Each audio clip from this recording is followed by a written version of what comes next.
Talk About It Outdoors. As you can see in the background here, we got a little Jaws theme going on. Right here before me, we've got an actual rubber boat that we're going to take out into the ocean, probably about a half mile to a mile out, and drop some bait to try to catch some sharks. So here in the kind of off season, deer season hasn't opened yet, turkey season's closed, but we do all kinds of stuff out there, and one of them shark fishing at St. George Island. So today we're doing a little preparation. Gonna blow the old rubber boat up. One year we had a rat get in it, had to do some patchwork. You'll see little remnants of that thing there, but we got our captain here, Kendall Hill. Without him, he makes it all happen. He's the brains behind the operation. Boat driver. Music is fitting. And over here we have our boat holder and tiger shark slayer, Tyler Hurst. So we're gonna unwrap this baby and make sure we're good to go. Well, we got most of it blown up. As you see, we don't have any seats or bottom in it. Basically what we're doing is just basically a test of the flotation to make sure we're good and safe out there. Probably gonna leave it up all week, make sure everything's aired up. If there's any pinholes, you can actually get patch kits for these things to do it. I actually had a, like I said earlier, a couple years ago, had a rat or mouse come out in the back garage here. You can see our little token to the rat here. So but we were able to patch it up, and it's been smooth sailing. Got our little buddy right there. Hey guys, welcome to Talk About Outdoors. As you can see, we're not hunting today. You can see a 6 horsepower Yamaha motor here. We got to go on vacation this week. Some of our other team members are actually up on the mountain right now. Randy's up there hunting, waiting to hear back from him. But we're going to the beach to get away a little bit, but just because you're at the beach don't mean you can't enjoy the outdoors. So what we've got rigged up here is we've got a little Zodiac type boat, and we're going to do a little shark fishing on the beach. We'll share that with you all, and basically we're going to use this boat to take the bait out about a mile offshore and see if we can hook into a shark. And it's Friday night, we're getting it everything loaded up. We're going to head out about 4 a.m. Sunday morning, and we're going to hit St. George Island and see what we can do. So we'll see you down there.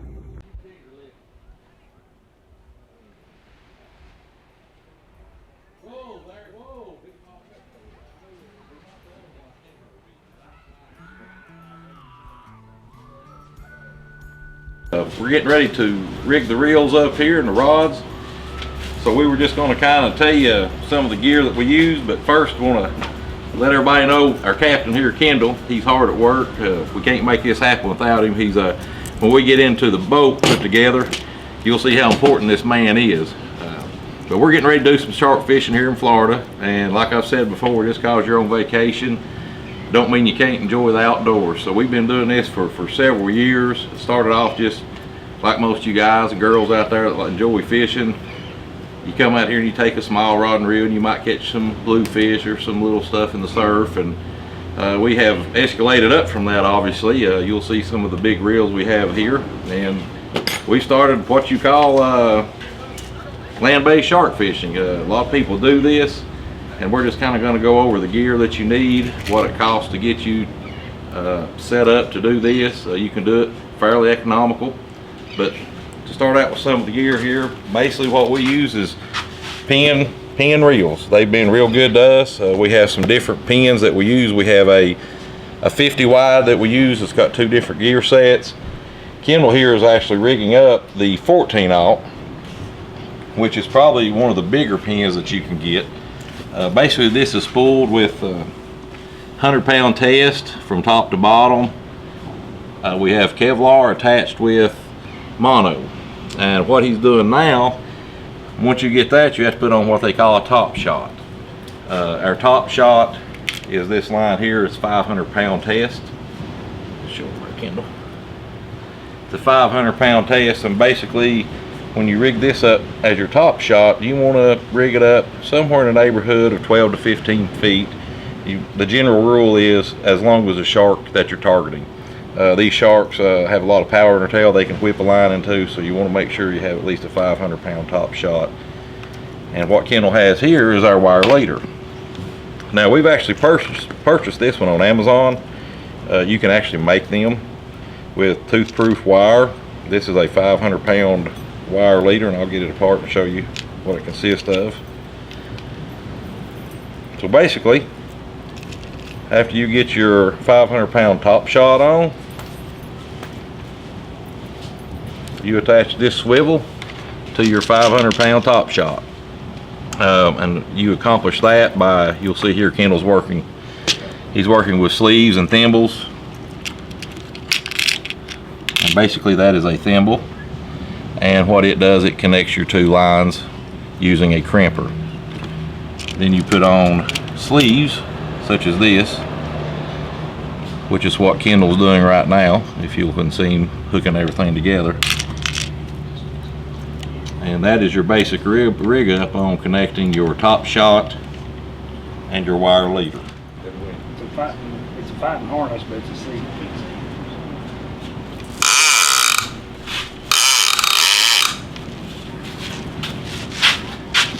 All right, what we got here, we're going to go over the stuff you need on the beach when you actually land one of these sharks. Of course, we have our rod, we've already got it rigged up. But this contraption here, you're probably like, what in the world is this? Well, there's a reason for all of it. This thing right here is actually called a fighting belt, which your rod and reel hooks into. When we first started, this is the only thing we used was the belt by itself, which you can get away with. It's not difficult to use with that. If you get into bigger sharks though, where you may catch stuff that's 10, 12, 15 foot, you might all think about upgrading to a harness seat. Basically it attaches to your fighting belt, and it also hooks in to your reel seat on top here, which actually gives you the added benefit of taking the weight off you when you're actually fighting a huge shark. If it's running, you can actually go hands-free on it. Basically what this rig is set up for is to pump and crank. So basically when you get one on, you pull the line in, reel down. And this is your basic setup you need. It's not that expensive. You can get it on Amazon and different places like that. But I would definitely recommend, if nothing else, getting a fighting belt, because these pinion reels and a lot of reels this size are very heavy. And if you're going to be reeling in some of these baits we're going to be dropping, it's going to be at least a half mile out. So it's going to be difficult for you to get a shark, a huge big shark in, plus the weight of this reel all by yourself. So you need a little assistance. This will give you the assistance and the leverage you need in order to get these sharks in. So just want to kind of show you the gear that you'll need to do this. Not that expensive. So we about got everything rigged up, and now we're going to be getting the boat together to take the bait out. Alright guys, we're here getting the boat pumped up, and I just want to tell you what we got here. This is a 12-foot Briss rubber boat. Actually, I think we all went in together and ordered this. I think we paid maybe in the neighborhood of $800 for it, roughly. Not a big expense. You do not have to have one of these to do this shark fishing. When we first started out, when we were coming down here, we were just renting a kayak from one of the outfitters here and kayaking the bait out. Which, if you're like us, you don't kayak a lot. That got a little dicey there one year. We got out there and there's a lot of jellyfish. Me and Kendall about rolled over in a double, and we just decided to kind of upgrade a little bit. We all pitched in together and bought this thing, which is a whole lot more stable, a little bit more aggravation. You got to carry it down to the beach.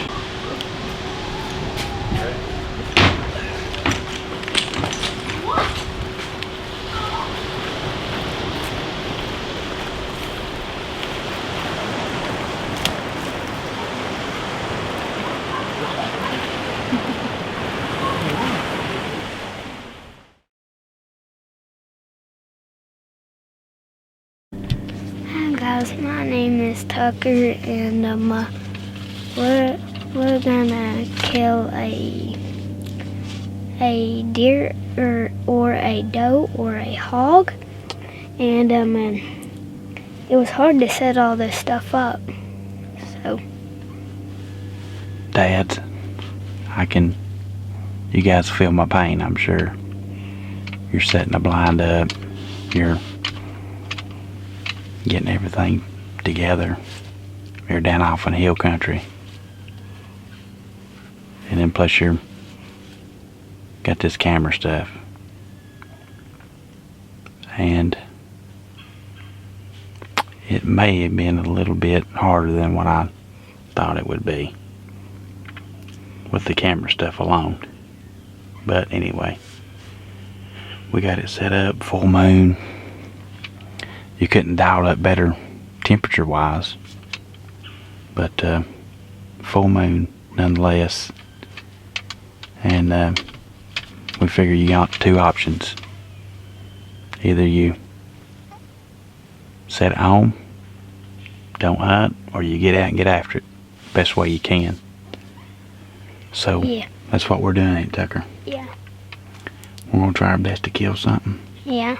We bumped a little buck up coming down in here just a while ago, but He ran off into the woods. yeah, we're expecting midday movement, so we're just kind of, we could sit here all day, but it's kind of hard to do that when you got youngins, so you just hunt the prime time best you can and the prime time hours and So, do the best you can. hey you guys, keep in mind if you see any deer, and then if we don't see it, comment down below and tell us. Okay. Hit the subscribe button. Yeah. And the notification bell. You got it, babe. And the likes.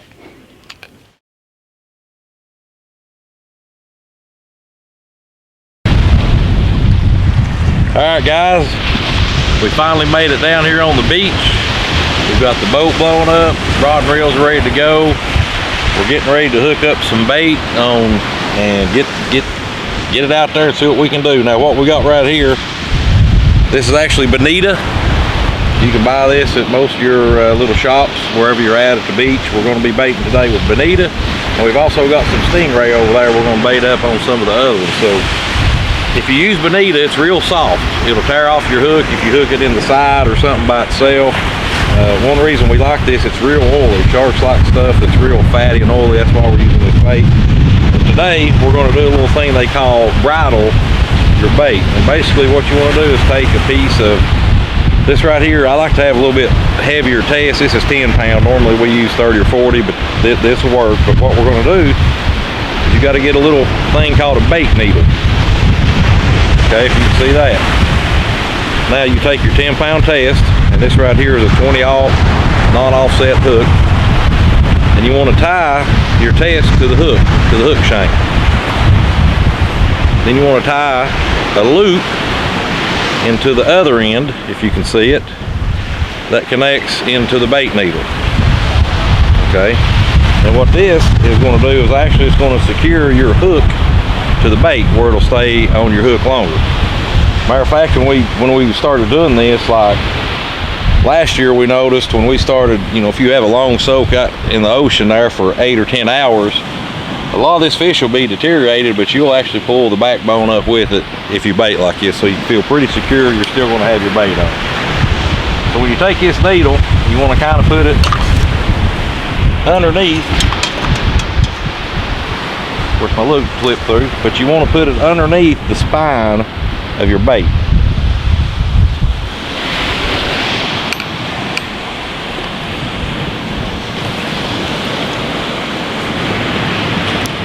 Run it all the way through. You kind of want to waller it out just a little bit there because you're going to have the end of your needle coming through. Just right like that. So your line has actually come through the bait.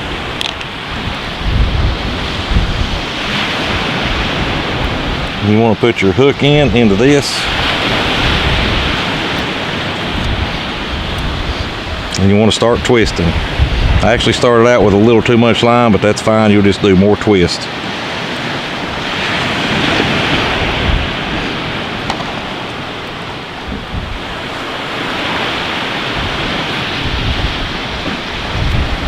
And as you twist, it'll get down closer and closer to your bait. And then once it gets pretty tight, what you're going to do is you're going to run your hook eye, or your tip of your hook, Nope. Got the dog in. What you want to do is just keep 2 or 3 twists until it gets tight down on the top. You can see it starting to get very tight. And the tricky part is you've got to take your hook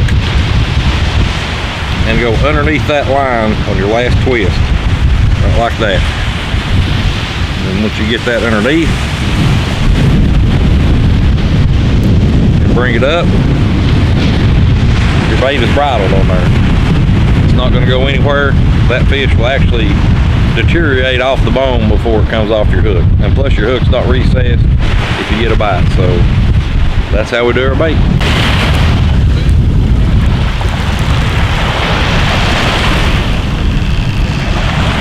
This dude over here.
Get you on video with you.